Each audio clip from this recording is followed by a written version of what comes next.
Hey everybody, it's Jeremiah from Alamance Battleground, and I'm joining you for another Tryon's March real-time update. We are getting closer and closer to the battle. We're only a couple of days away. Today is May 14th, and I'm actually joining you from the banks of Great Alamance Creek. Today's parole is America, and the countersign is steady.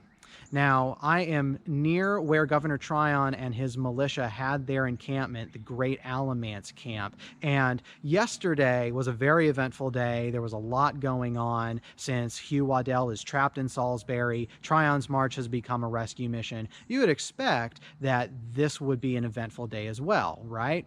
Not so. Actually, Tryon's militia is halted. They are at their Great Alamance camp and they're not moving. Now, why at this very critical stage of the campaign would they just sit and wait when there's not a moment to lose in getting to Salisbury? Well, the reason for this is because Tryon has sent his wagons back to Hillsborough to load up on supplies. He's going to gather up as many supplies as possible, bring them back to the militia. That way it'll be a little bit easier for the militia to subsist themselves as they're moving into the Regulator settlements, into what is arguably very hostile areas. And so what is the Army going to do while they're waiting for the wagons to arrive? They're going to improve the encampment. They are going to make their position as defensible as possible. And so you'll see on the map that was drawn by Claude Sautier, who is attached with Tryon's militia during this campaign, and which is accessible through our website,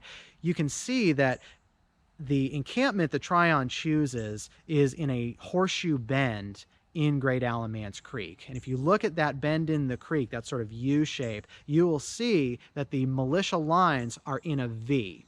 The cannons are right at the point of that V. They are in the center of the line, bolstering the line, and then on either side or either flank, the ends of the line do butt up right against the sides of the creek. And so they've got the creek to their back, and they have a very good defensive position just in case the Regulators attack. And so they are still anticipating an attack, and the orders do reflect that, which I'm going to read for you now. 1/3 of the Army to remain under arms all night, to be relieved every 2 hours by the like number. The soldiers to keep within the encampment and be ready to run to arms on the first alarm. The Army is also going to lay on their arms tonight, meaning that they're going to carry their weapons, they're going to carry their accoutrements, and they'll be ready to jump up and fight a battle as soon as the battle commences. They are also waiting on some troops from Hillsborough who are accompanying the wagons back to Great Alamance Camp. Remember, back in Hillsborough, I mentioned that the Orange County militia was under strength. They had 2 companies that were not able to raise their full complement of troops, and they were sent to Hart's Mill to raise more troops. Well, actually, they were successful in that, and so those 2 companies of the Orange Militia are acting as the escort of those wagons, and they are moving west back to Great Alamance Camp, where they will be able to continue on in their march west into the settlements of the Regulators. So that's where the militia is at this point. And as we've been doing these videos, I've gotten a couple different versions of the same question from viewers who have said, what is the Regulator counterpoint or the Regulator perspective to all of this? Do we know what the Regulators are doing? The short answer to that is no. They actually do not keep records the way that Governor Tryon did. There's no orderly book. There's no journal. We really don't have a lot that speaks to the perspective of the Regulators.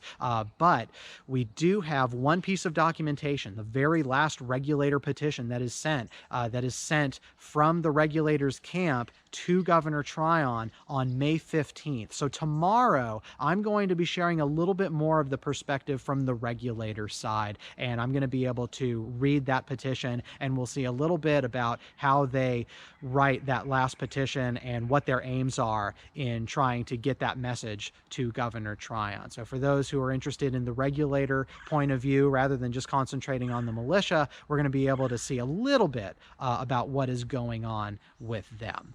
So that concludes our update for May 14th, and I'll be back with you tomorrow from the Regulator camp where that petition was written on May 15th. And I'm actually going to be back at home at Alamance Battleground State Historic Site from the Regulator camp. Thank you so much for watching. Be sure to like and share these videos. If you're watching on YouTube, be sure to hit subscribe. Thanks again for watching. Have a great day.